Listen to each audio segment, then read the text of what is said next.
Assalamualaikum warahmatullahi wabarakatuh. Salam sejahtera untuk kita semuanya dan mudah-mudahan kita selalu dalam lindungan Tuhan Yang Maha Esa. Ya, kita bertemu kembali pada video kali ini dalam pembahasan paket TPS kuantitatif yang ketiga ya. Ini dibuka langsung oleh bahasa Inggris ya. Oke, tanpa basa-basi, tanpa ngobrol lebih lama lagi, langsung kita bahas soal nomor satu. Ya, di nomor satu ini kita punya soal seperti ini ya. The side of an acute triangle measure 14 cm, 18 cm, and 20 cm respectively. Ini maksudnya apa? Maksudnya itu kita punya sebuah acute triangle, maksudnya segitiga lancip yang sisinya itu sides itu sisi.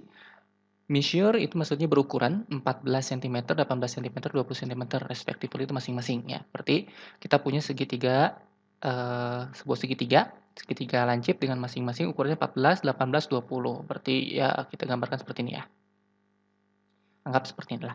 Berarti, yang paling pendek itu 14, ini 14, kemudian 18, yang ini 20, seperti ini. Oke, kemudian which of the following equation, manakah dari persamaan-persamaan berikut, maksudnya di opsi ya, when solve for theta, ketika mencari solusi untuk theta, gives the measure of the smallest angle of the triangle, maksudnya memberikan ukuran sudut terkecil, ya paling kecil untuk segitiga tersebut. Oke, mana nih tetanya? Maka kita nyari teta dari segitiga yang ini ya. Nah, teta yang paling kecil itu adalah sudut yang berhadapan dengan sisi terkecil, ya. Berarti sisi terkecilnya di sini 14, maka sudut yang dimaksud adalah ini. Inilah teta. Oke, ini sudutnya. Sudutnya itu teta. Kalau yang ini misalkan ini alfa, maka alfa itu kan berhadapan dengan sisi terbesar, maka ini sudut terbesarnya. Oke, kalau misalkan yang ini kita namakan beta, maka beta itu sudut yang berhadapan dengan 18. Ini sudut yang pertengahan ya, antara besar dan kecil. Oke, berarti untuk mencari theta, kita gunakan apa? Aturan kosinus. Kenapa kita gunakan aturan kosinus? Karena di sini ada 3 sisi yang diketahui, tapi sudutnya tidak ada yang diketahui. Maka aturan kosinusnya adalah ini ada 2 sisi yang mengapit sudut theta ya. Maka kita tulis ini 14 itu di depan sudut tetanya ya. Maka 14 kita tulis lebih dahulu, berarti 14 kuadrat sama dengan, kemudian yang ini 2 sisi yang mengapit theta, 20 kuadrat ditambah 18 kuadrat dikurangi 2 kali perkalian ini, 2 kali 20 kali 18 dikali dengan cos theta. Ya, seperti ini. 14 kuadrat sama dengan 20 kuadrat tambah 18 kuadrat dikurangi ini, dikalikan cos theta. Berarti jawabannya yang tepat adalah yang D ya. Di sini biaya pembuatan 1000 palu tipe R dan 1000 palu tipe S. Kuantitas Q-nya biaya pembuatan 1500 palu tipe S. Kita nyari perbandingan P dan Q-nya ya. Nah, di sini harga untuk yang tipe R kita misalkan X aja ya. Jadi yang ini kita misalkan X, harga per buahnya. Untuk yang tipe S kita misalkan Y. Katanya di sini biaya pembuatan tiap palu tipe S adalah Rp700 lebih kecil dibandingkan 2 kali biaya pembuatan palu tipe R. Dari sini kita peroleh pembuatan palu tipe S. Berarti tipe S itu Y. Berarti Y sama dengan di sini dibandingkan 2 kali biaya pembuatan palu tipe R, berarti tipe R itu harganya X dikurangi 700. Nah, kenapa kurangi 700? Karena kan 700 lebih kecil, berarti maksudnya dikurang 700. 2X dikurang 700 ini persamaannya. Kemudian di sini kuantitas P biaya pembuatan 1000 palu tipe R dan 1000 palu tipe S. 1000 palu tipe R dan 1000 palu tipe S. Oke, berarti kalau harga untuk yang apa namanya itu palu tipe R dulu, harga tipe R berarti ada 1000 nih palunya, berarti kan 1000 kalikan harga dari tipe R-nya apa per palunya, berarti X harganya ya. Nah, untuk yang harga tipe S, harga tipe S-nya dia pengen juga katanya 1000 palu tipe S, berarti yang ini kita kalikan 1000. Jadi 1000 kalikan 2x, dapatnya berapa? 2000x. Dikurangi 1000 kalikan 700, dapat 700.000. Oke, kita simpan ya hasilnya yang ini. Berarti kalau biaya totalnya berapa? Ya tinggal kita jumlahkan ya, berarti total, ini total ya. Total biayanya sama dengan 1000x ditambah 2000x, dapat berapa? 3000x min 700.000. Iya, gitu ya. Dapatnya ini total biayanya.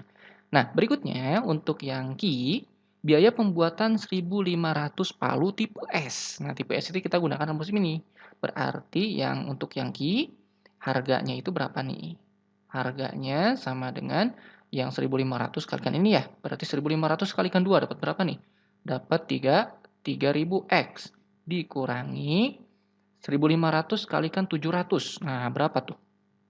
7 kalikan 5 dapat 1.500.000 ya. 1.050.000 betul ya? Dapatnya 1.050.000 ini 1.005.000 ini mah. 1.050.000 betul nggak? 1 2 3 4 tuh 2 3 4 betul ya? 1.050.000. Nah, dari sini tinggal kita bandingin nih antara P dengan Q, mana yang lebih besar. Cara bandinginnya gimana? Ya udah ini kan ini ya P ya. Ini P, ini 300.000-nya udah. Nih, udah sama nih lah ya. Nggak perlu kita lihat. Yang kita lihat bagian ini. Nah, bagian ininya. Mana yang lebih kecil? Yang lebih kecil jelas yang ini ya, minus 1.050.000. Sedangkan yang ini cuma minus 700.000. Berarti jelas P lebih besar dari Q. Jadi jawabannya adalah yang A. Baik, kita lanjutkan kembali untuk yang nomor 3. Di nomor 3, di sini bahasa Inggris lagi ya. Bahasa Inggris lagi, kita punya katanya the equation below are linear equation of a system where A, B, and C are positive integers. Maksudnya gimana? Ini maksudnya katanya kita punya persamaan di bawah adalah persamaan linear atau persamaan garis lurus dengan sistem A, B, C merupakan bilangan bulat positif ya. Positif integers, bilangan bulat positif. Jadi A, B, C-nya positif. Di sini persamaan kita punya AY tambah BX sama dengan C, AY min BX sama dengan C.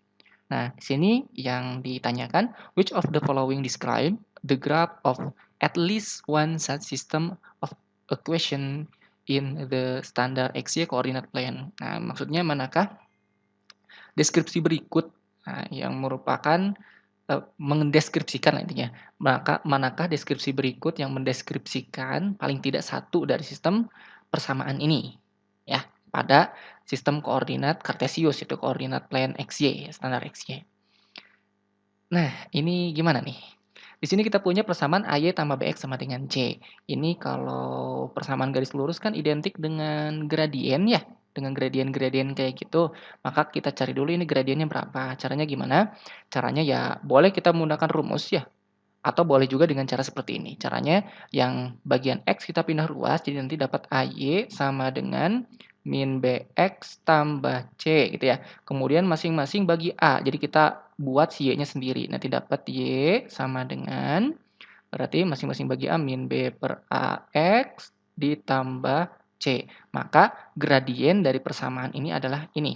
Nah, ini kita namakan sebagai gradien yang pertama gitu.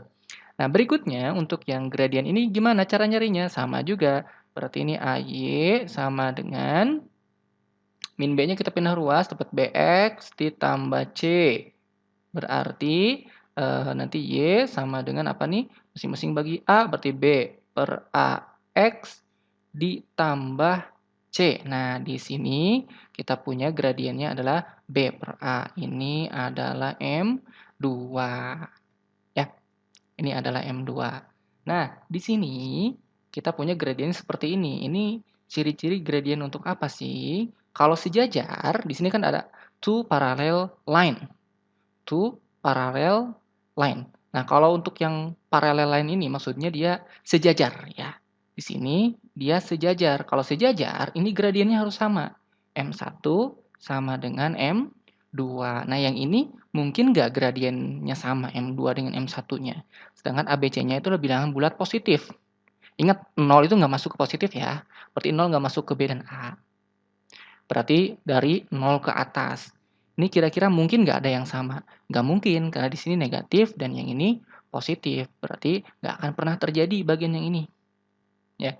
Yang kedua, intersecting line, maksudnya adalah garis yang saling berpotongan. Nah, ini mungkin nih, garis yang saling berpotongan karena satu positif, satu negatif, ya gradiennya. Kalau yang gradiennya negatif, ya kalau kita gambarinnya gini ya.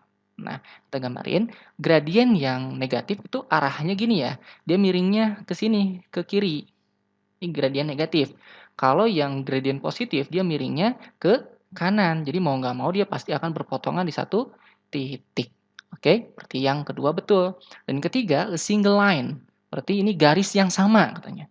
Ini garis yang apa ya, berhimpit, garisnya satu. Mungkin nggak terjadi? Ya nggak mungkin. Ya, kalau misalkan garisnya berhimpit satu ya minimal dia harus M1 sama dengan M2, bener-bener sama persis M-nya, tapi di sini nggak mungkin terjadi, berarti yang ini nggak mungkin terjadi. Dengan demikian jawaban yang tepat adalah yang two only ya, jadi yang B. Ya, untuk nomor 4 kita punya soal in square ABCE di sini, shown below ya, ditunjukkan di gambar di bawah ya. D is the midpoint of CE. D merupakan katanya titik tengah dari CE. Titik tengah dari CE sini.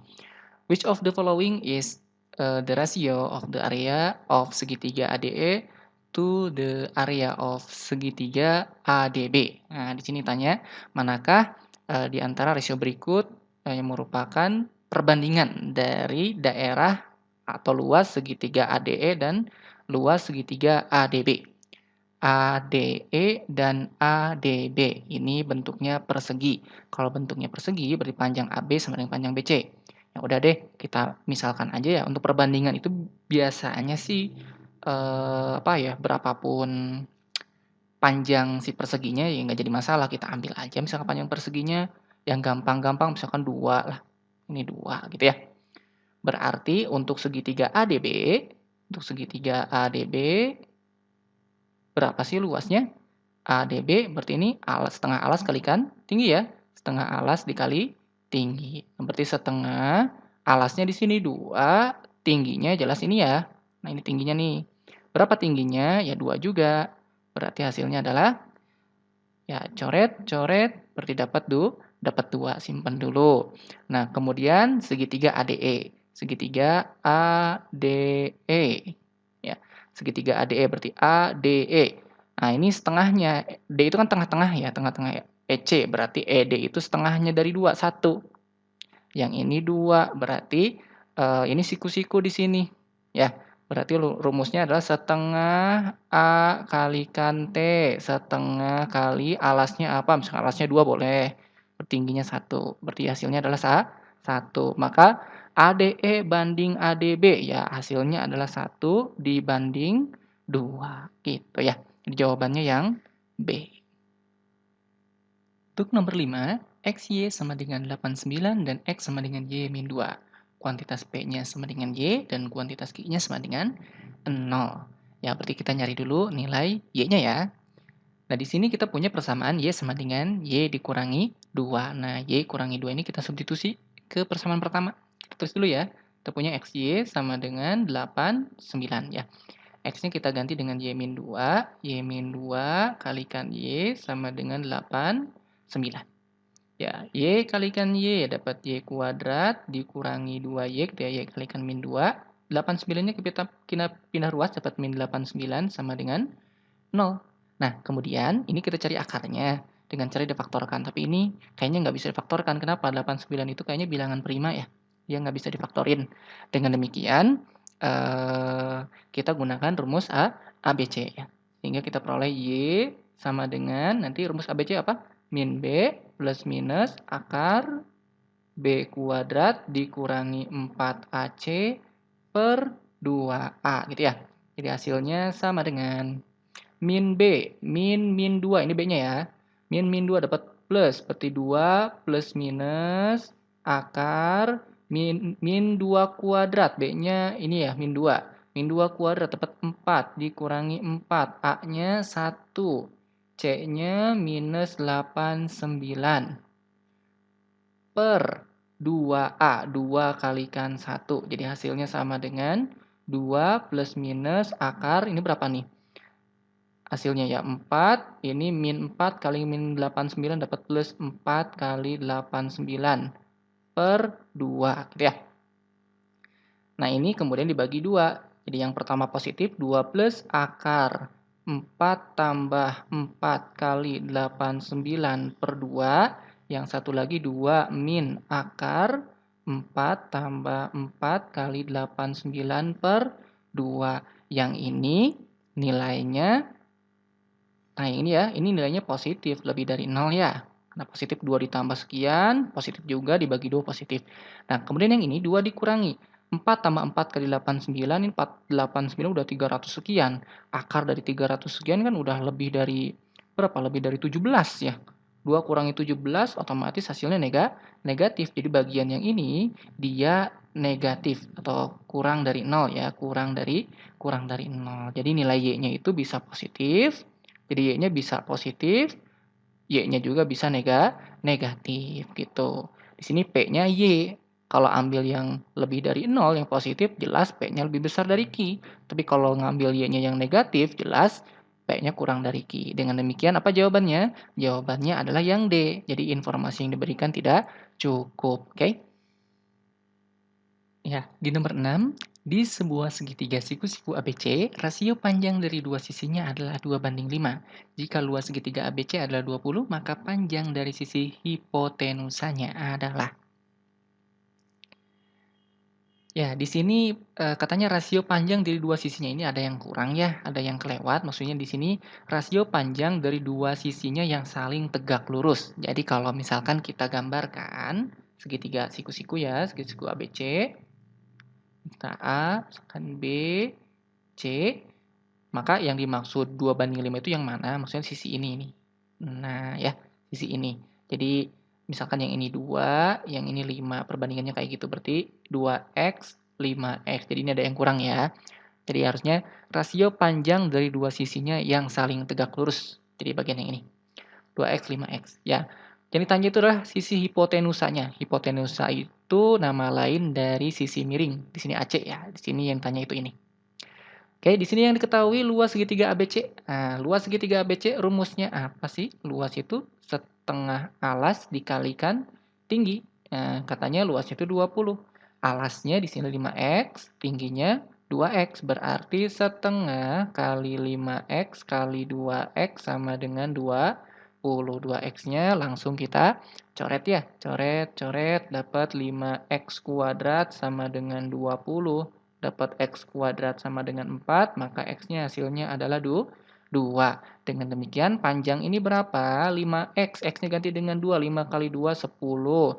Panjang ini 2 kali 2 dapat 4. Gimana cara nyari ini? Gunakan Pitagoras. Apa Pitagorasnya? Akar dari 10 kuadrat ditambah 4 kuadrat. Jadi 10 kuadrat tambah 4 kuadrat. Hasilnya adalah akar 100 tambah 16. 116. Berapa sih akar 116 itu? 4 kali 2, 9. Akar 4 itu 2. Berarti 2 akar 2, 9. Ini dia jawabannya. Jadi yang E. Oke, jelas ya? Nomor 7.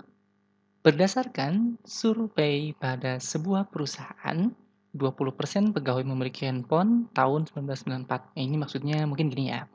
Tahun 1994, 20% pegawai memiliki handphone. Dan tahun 1998, 60% pegawai juga memiliki handphone gitu ya. 60% pegawainya tapi naik berarti ya. Dari tahun 1994 sampai 1998, berapa persen kenaikan pegawai yang memiliki handphone? Ya. Berarti untuk yang tahun 1994 nih ya, 1994 berapa persen? 20%. Pegawainya ada berapa banyak? Yang usahlah biarin aja pegawai mah ya. Berarti 1994 itu 20%. Kemudian 1998 itu berapa persen katanya? 60% ya, 60%. Nah, untuk nyari persen kenaikan tinggal kita selisihin nih. Berapa selisihnya 20% ke 60%? 40%. Maka persentasenya itu sama aja dengan 60% kurangi 20% per Yang awal 1994 itu 20%. 20% dikali dengan 100%, gitu. Ya, hasilnya sama dengan 60 kurangi 20 dapat 40% per 20% dikali 100%. Nah, ini 40% bagi 20% dapat berapa? Dapat 2 ya. 2 kalikan 100 dapat 200. Berarti ini 200%. Jawabannya yang D. Oke, jelas ya? Ya, kita sekarang sudah memasuki soal nomor 8 ya. Di soal nomor 8 ini kita punya as shown in the standard x, y coordinate plane below. P 6,6 lies on the circle with center 2,3 and radius 5 coordinate unit. Ya, maksudnya apa? Maksudnya itu adalah kita punya di gambar ini ya, katanya ditunjukkan dalam sistem koordinat standar XY, P itu katanya berada pada lingkaran, P 6,6 berada pada lingkaran dengan pusat 2,3 dan jari-jari 5. Kemudian yang ditanyakan adalah, what are the coordinate of the image of P after the circle is rotated 90 derajat clockwise about the center of the circle. Maksudnya adalah koordinat bayangan dari P setelah dirotasi 90 derajat searah jarum jam dengan pusat sama dengan pusat sebuah lingkaran ya.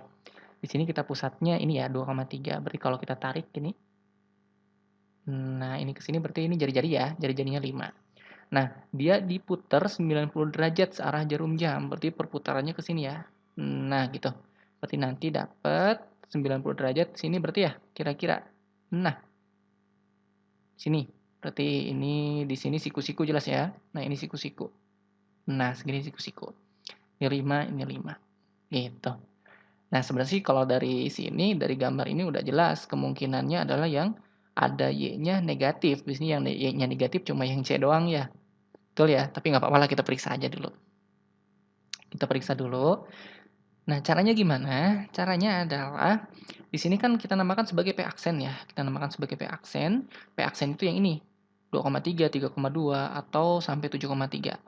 Kemudian di sini pusatnya 2,3, jari-jarinya 5. Nah, kita akan menggunakan jarak antara dua titik. Jarak antara dua titik. Apa rumusnya? Rumusnya itu adalah akar dari X2 min X1 kuadrat ditambah Y2 dikurangi Y1 kuadrat. Jadi kita tidak akan menggunakan rumus yang transformasi ya. Tapi kita akan menggunakan rumus-rumus sederhana seperti ini. Kita periksa satu-satu. Di sini P aksennya 2,3, pusatnya 2,3. 2,3. X2, ini X1. 2 kurangi 2, 0. Ya, berarti ini 0 kuadrat yang didapatnya. 3 kurangi 3, 0. 0 kuadrat tambah 0 kuadrat dapatnya 0. Sedangkan yang dipengen itu jaraknya 5. Berarti yang ini salah. Ya. Berikutnya, 3,2. 3 kurangi 2 dapat 1. Jadi ini akar 1 kuadrat ditambah 2 kurangi 3, min 1. Min 1 kuadrat. Berapa dapatnya akar 2. Yang ini pun bukan, yang pengennya 5. Berikutnya yang C.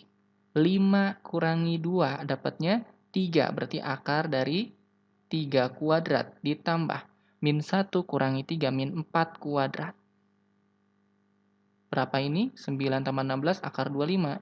Dapatnya 5. Oke, betul ya? Yang D, 6. 6 kurangi 2 dapat 4. Berarti ini akar 4 kuadrat ditambah 0 kurangi 3 dapat min 3 kuadrat. Hasilnya berapa? Akar 25 juga. Hasilnya 5. Berarti yang ini pun betul. Yang E, 7 kurangi 2, 5. Berarti 5 kuadrat ditambah 3 kurangi 3, 0 kuadrat. Hasilnya berapa? Akar 25 juga. Hasilnya adalah 5. Yang ini betul. Nah, ada 3 nih. Ada 3 titik yang hasilnya 5. Nah, berikutnya kita periksa untuk yang ini. Nah, ini ke sini tarik garis. Ini kan segitiga siku-siku. 5, 5. Berarti yang ini pun adalah 5 akar 2. Gunakan Pitagoras ya. Nah, gunakan cara yang sama. Cari yang hasilnya 5 akar 2. Oke? Oke, untuk yang C. Nah, untuk yang C. 5 dikurangi gunakan titik yang X1-nya ini ya.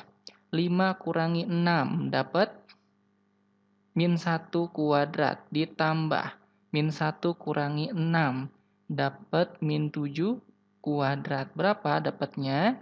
Akar 50. Akar 50 berapa? 5 akar 2. Dapat tuh ya. Yang ini dengan cara yang sama 6 kurangi 6 0. 0 kuadrat ditambah 0 kurangi 6 min 6 kuadrat. Hasilnya berapa? 6 nanti dapatnya. Bukan. Kemudian yang E, 7 kurangi 6 dapatnya 1 kuadrat ditambah 3 kurangi 6 dapat min 3 kuadrat. 9 tambah 1, 10, akar 10. Berarti yang benar adalah yang C ya. Ya sebenarnya sih kayak yang apa ya, kayak yang lama, tapi kalau kalian cepat ngitungnya nih bakal cepet ya, ketimbang pakai yang transformasi, oke? Baik, sekarang nomor 9. Di nomor 9 kita punya himpunan F seperti ini, himpunan G seperti ini. Katanya, based on the information above, which relation between the quantity P and Q is correct?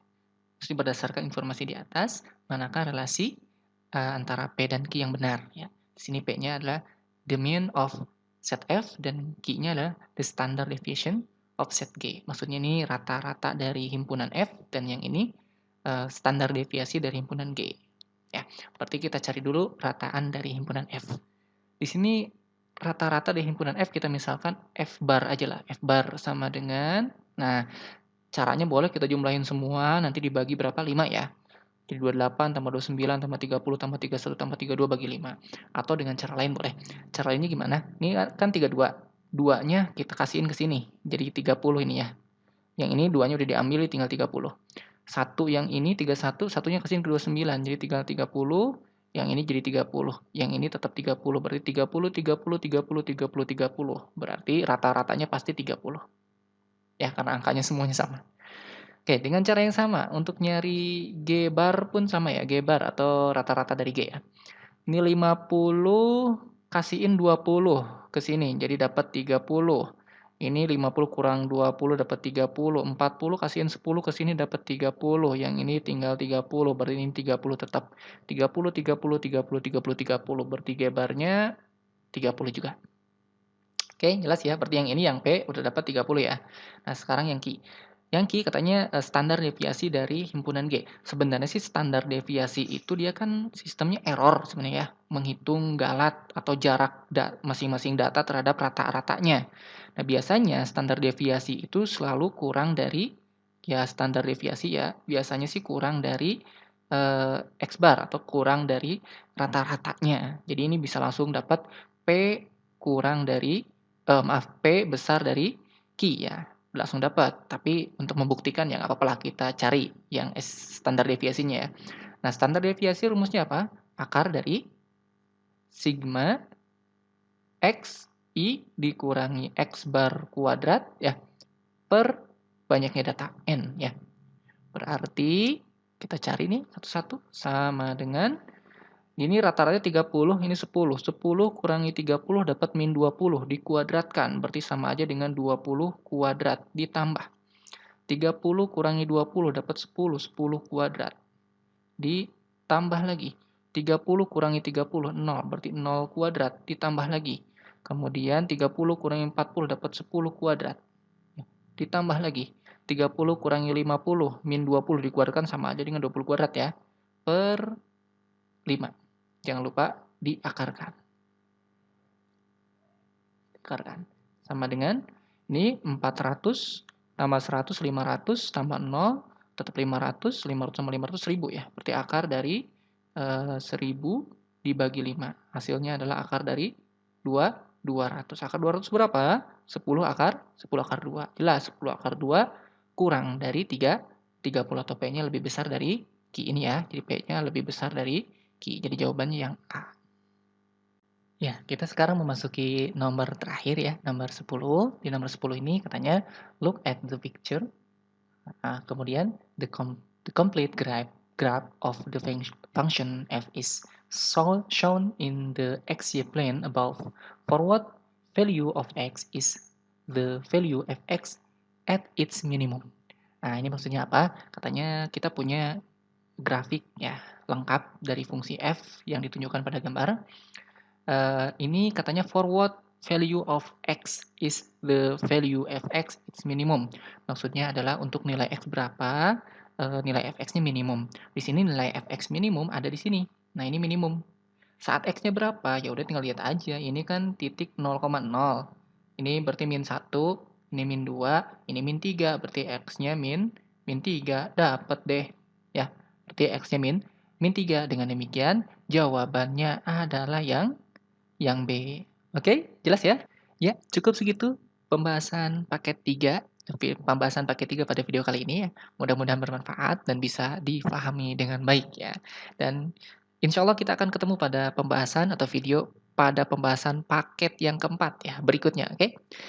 Oke, sampai jumpa. Assalamualaikum warahmatullahi wabarakatuh.